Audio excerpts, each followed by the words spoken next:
Welcome back to another episode of the Crypto101 podcast. We hope you're having a fantastic morning, noon, or night, wherever you guys are in the world. You're certainly in the right place because we are joined by some fantastic guests today who are going to be doing a deep dive into their project that they've brought to life here that is tremendous. It's got such wide reach. I want to crack the code of Pi Network. So I brought on the co-founders here, Chang Dao of Dr. Chang Dao and Dr. Nicholas Kokalis of Pi Network. Welcome to the Crypto101 podcast, and thank you for joining us. Thank you. Thanks, Bryce. Thanks for having us. Yeah, so you guys are based out of Palo Alto, is that right? Up in Silicon Valley? Yes, that's right. Nice. And why start Pi Network? What was the grand vision that really got you guys to say, you know what? We're going to dedicate the rest of our lives to this project. Well, Pi Network was started combining all our academic and personal interest. Nicholas is a hardcore computer scientist with expertise in distributed system, which is a precursor to one big component of blockchain. And I myself is a social scientist. So with the second half of my PhD doing human-computer interaction, that's where Nicholas and I collaborated on multiple research projects, studying how to build computer systems to scale and to be used easily by humans. So at the time that, when we were at Stanford exploring with the students, building decentralized applications, we noticed that, in the industry, there is a big problem of, a lot of technology, but there is no good enough social network in order to build decentralized applications that allows a typical required process, such as user iterations.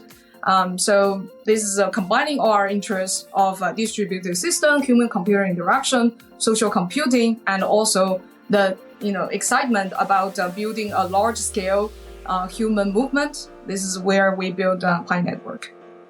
So is Pi Network like it's a digital currency, but it's also a social network, if you will, and so people could interact. Could you kind of walk us through, if somebody were to download the Pi Network application, what would they be expecting?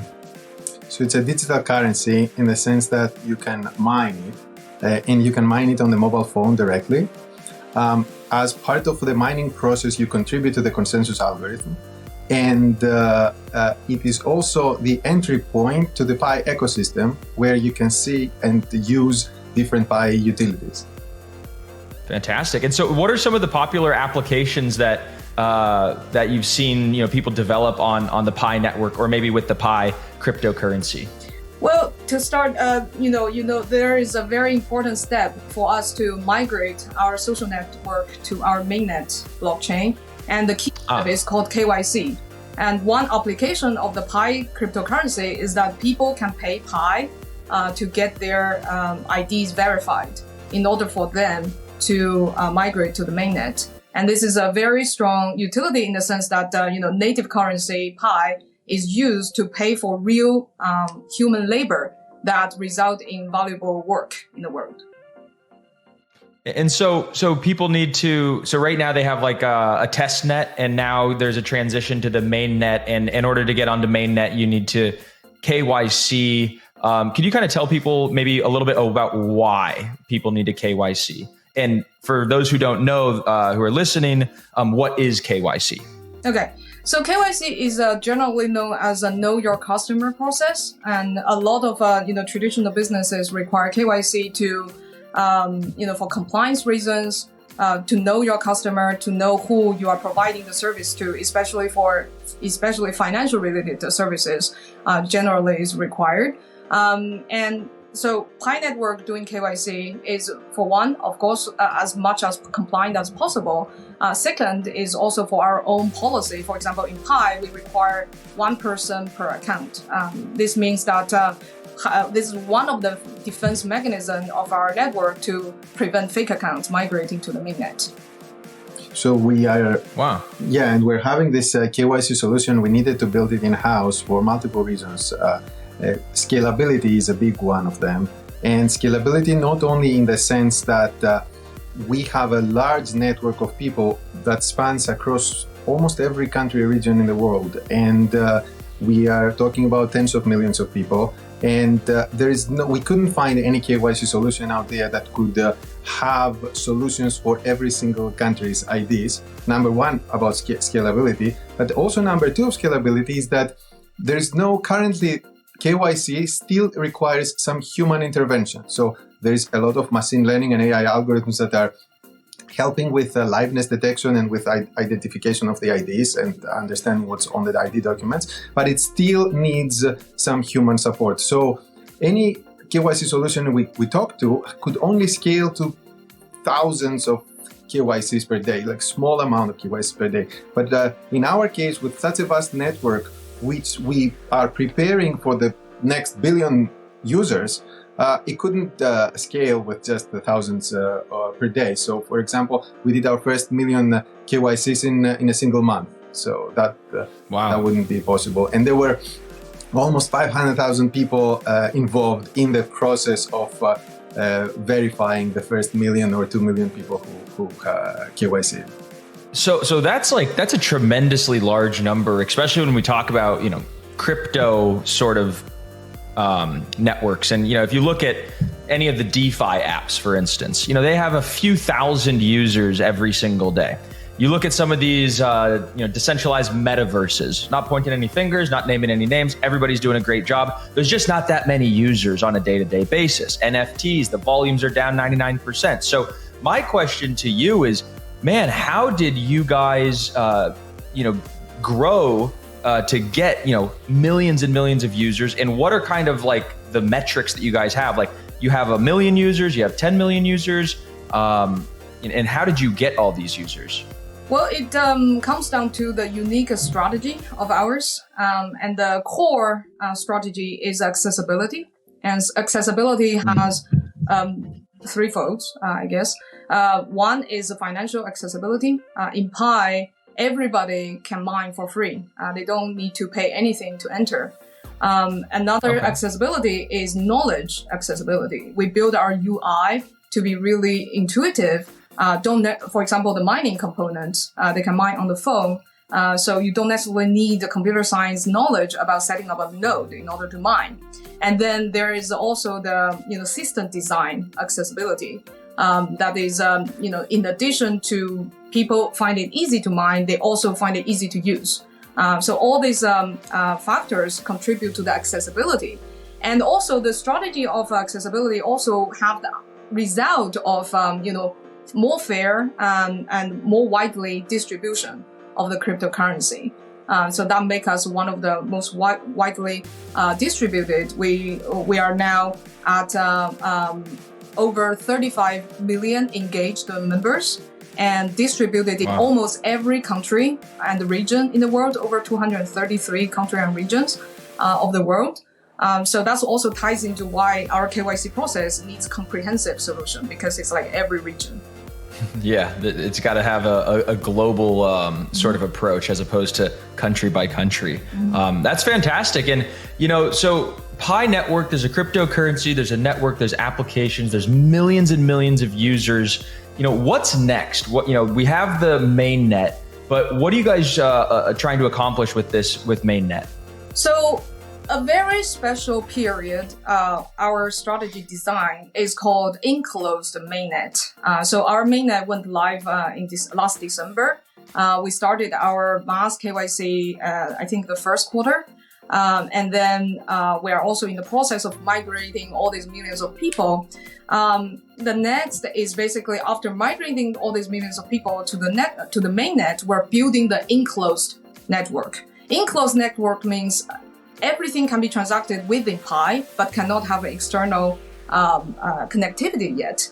The special design for this is to focus our attention to build utility and real utility without too much noises outside of the network. And of course, we acknowledge there are certain applications can only build with external connectivity, but there are internal enclosed type of utilities can be nurtured and built. For example, new type of social applications can be inside the enclosed environment to get it into the ecosystem to be a little more mature before we go to we call open network.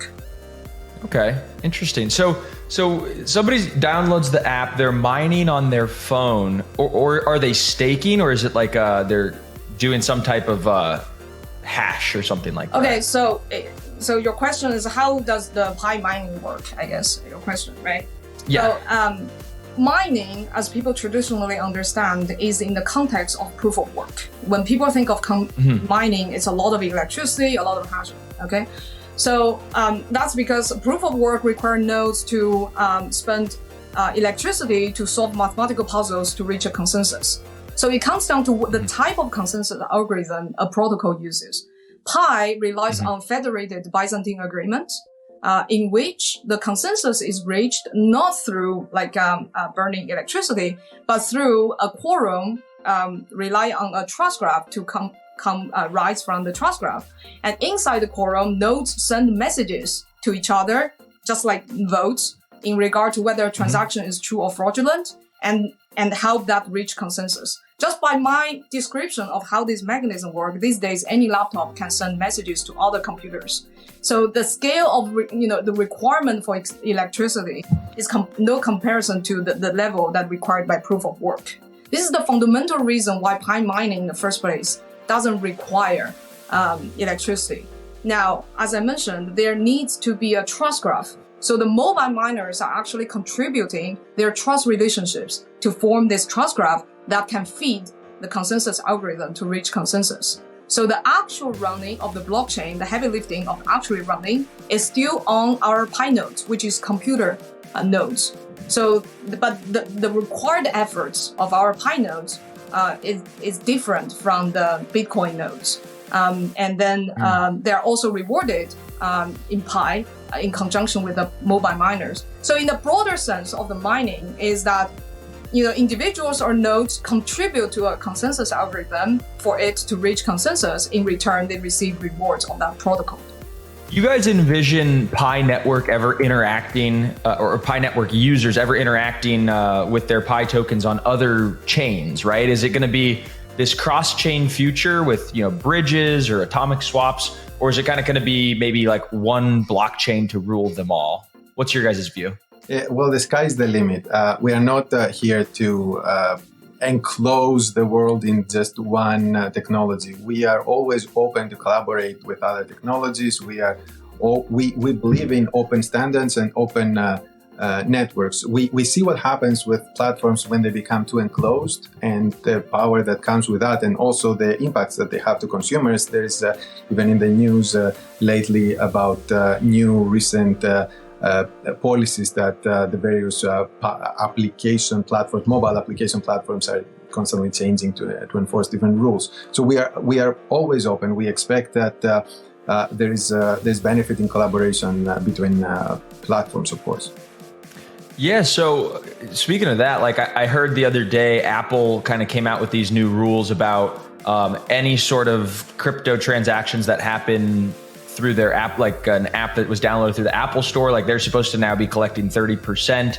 Have you guys heard about this? We did roughly.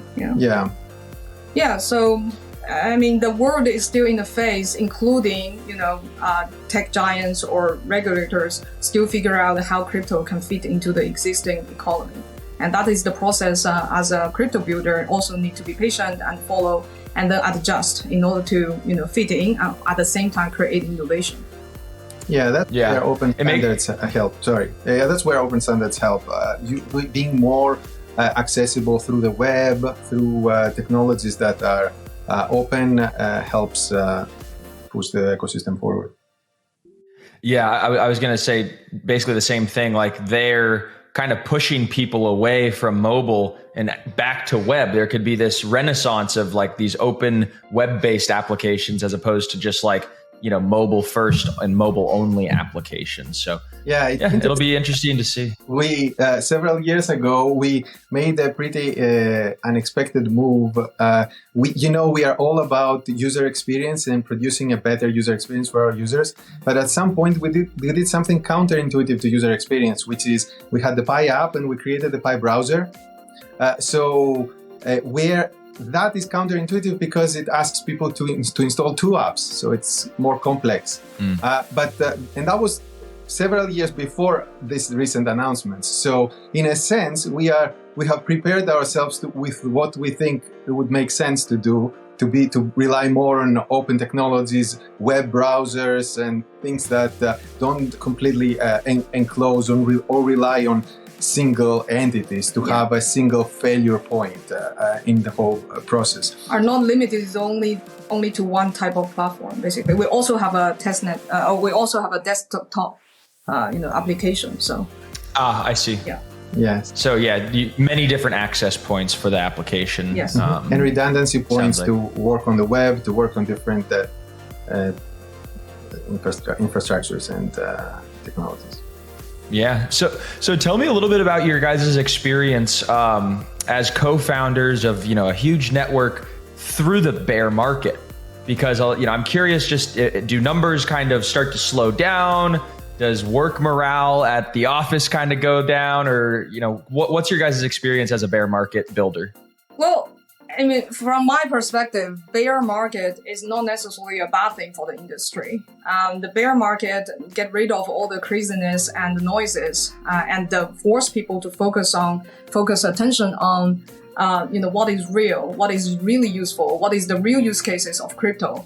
So I think this is the phase for real builders, and focus our attention to more substance. So bringing substance to the industry to get ready for the next wave of bull market. And as for Pi, we're basically shielded from that, especially because of our design of the enclosed network. Yeah, so the enclosed network by construction is shielded from any market conditions. So. For example, this KYC application that we have where people need to spend 1 Pi to KYC themselves, and that Pi is split across all the people who are helping you to get your KYC validated. During the bull market, it cost 1 Pi to KYC yourself. During the crash, it still cost 1 Pi, and now during the bear market, it still costs 1 Pi. So it was completely unaffected. But how much is 1 Pi in dollar terms? No, we don't. We don't have that, and because that is unknown for the current period. Yeah. Well, and one thing to consider here, unrelated to the market conditions, is that as the base mining rate has been decreasing internally in the Pi blockchain, and it used to take you about 2 days to mine 1 Pi. And now it takes about 3 days to mine 1 Pi. So it is possible that down the line that the price for the KYC can go down to people who have to pay less than 1 Pi, but completely unrelated to the market. 1 Pi is attached to the value of all the labor people spend on validating this application. So you can't take the Pi out and send it to Coinbase and cash out. You can't. Okay, yeah, that's the point of the enclosed network. Enclosed network, yes. Wow, that's pretty interesting. And so, like during the bear market, do you guys continue to see just as many people mine, or do people kind of lose interest and stop mining a little bit? No, we don't see any big difference. Completely unaffected. Yeah. And what is their incentive to mine if the Pi network tokens don't have any monetary value? What's kind of the incentive for people to continue mining? Is it just because it's fun and there's a community and there's an experience behind it? Or because I always viewed the incentive for people to stake or people to mine is because they could earn an income from it. Yeah, I think it's more of we have the vision of building a utility-based ecosystem, and to really crack the utility, it's not Rome is not built in 1 day. And to build a real ecosystem, you need a lot of infrastructure, and you need a lot of attempts to try what it will stick and what is the real use cases. And along the journey, in addition to mining, we also educate our community about the way to achieve long-term vision.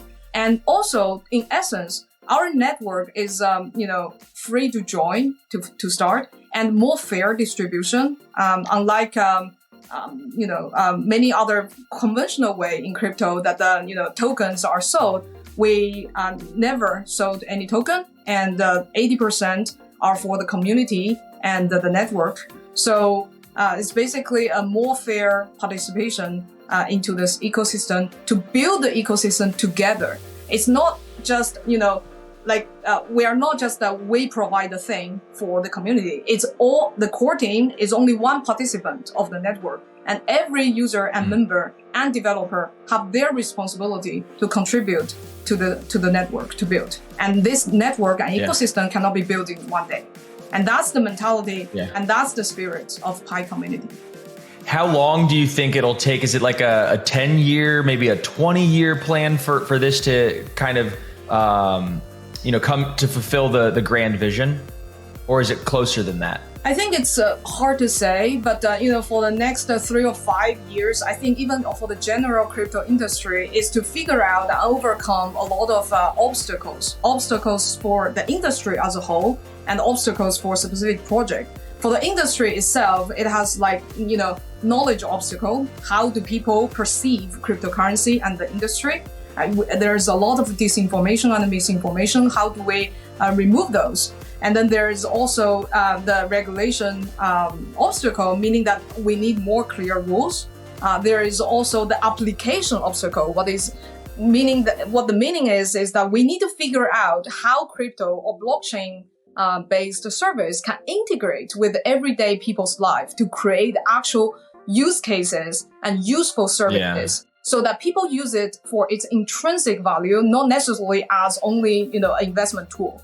So they are using. What would some of those applications or use cases be? Like if you could put that into some concrete examples. Yeah. So one direction that the Pi network and I think the industry are trying to have innovation in addition to all this DeFi, the very native blockchain applications, is the social applications that integrate with cryptocurrency. I'm not just referring to NFTs or games, which is a booming vertical of the crypto space, but also using cryptocurrency to integrate of designing social applications, not just copycat of the Web2 type of applications, but using the incentive and disincentive systems of a cryptocurrency. Now you're at the time you can use economic mechanism inside your app logic to create better content, to curate more high signal content than just in the information silo of machine learning.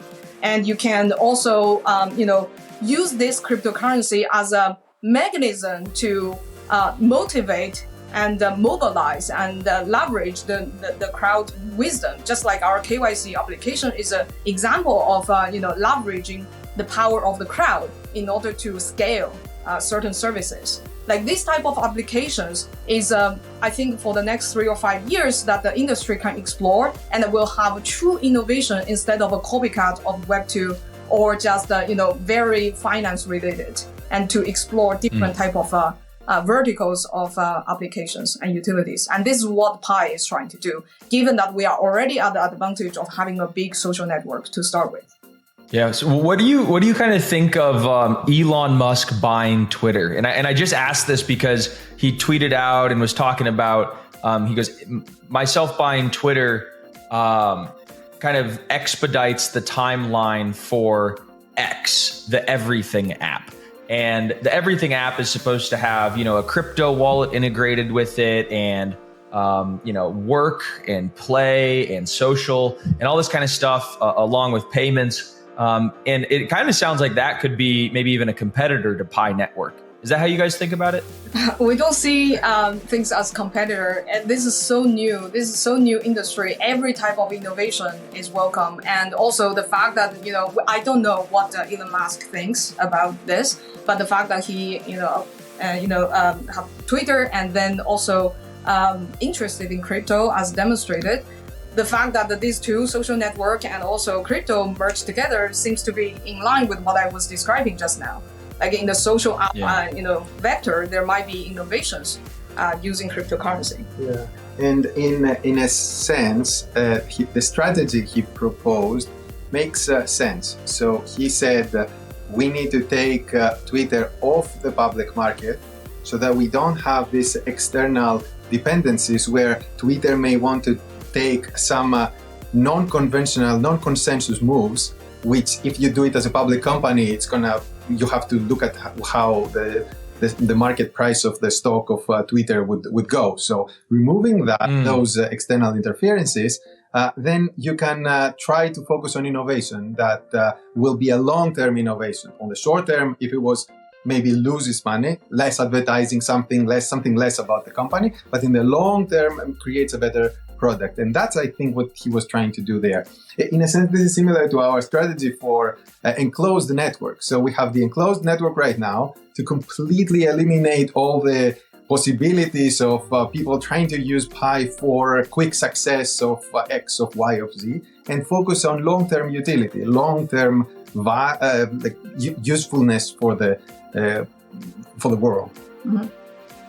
And all this, I love it. And all these social applications, it's not something that you try it once, it goes very viral. It takes so many attempts. That's what I meant by attempts. So many iterations, so many different versions, how to integrate it. And the more developers join the space to give more attempts, the higher chance the whole industry are going to actually find the real utility that every day you hear drivers talking about, I'm using this thing, crypto-based service for this social, experience instead of just only on exchanges.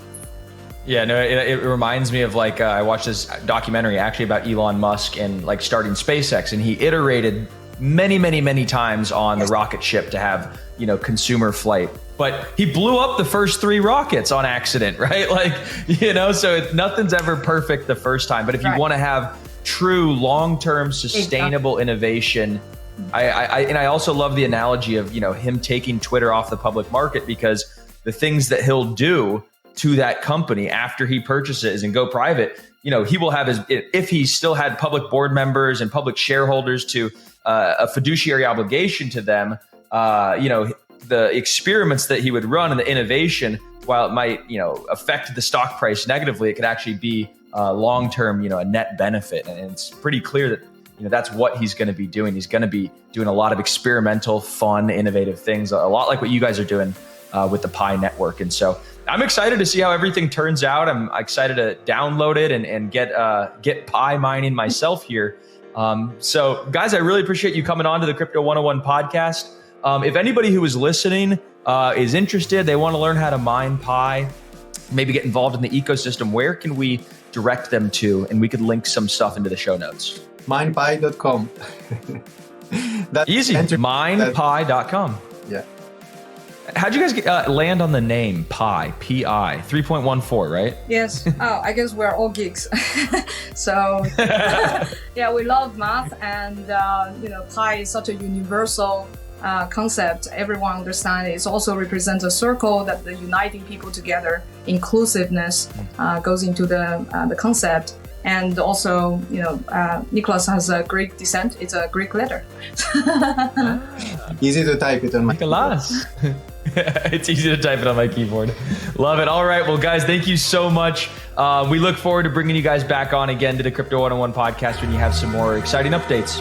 Thank you. It was a pleasure. Thanks. 'Cause I've been living life right like I could just die any minute.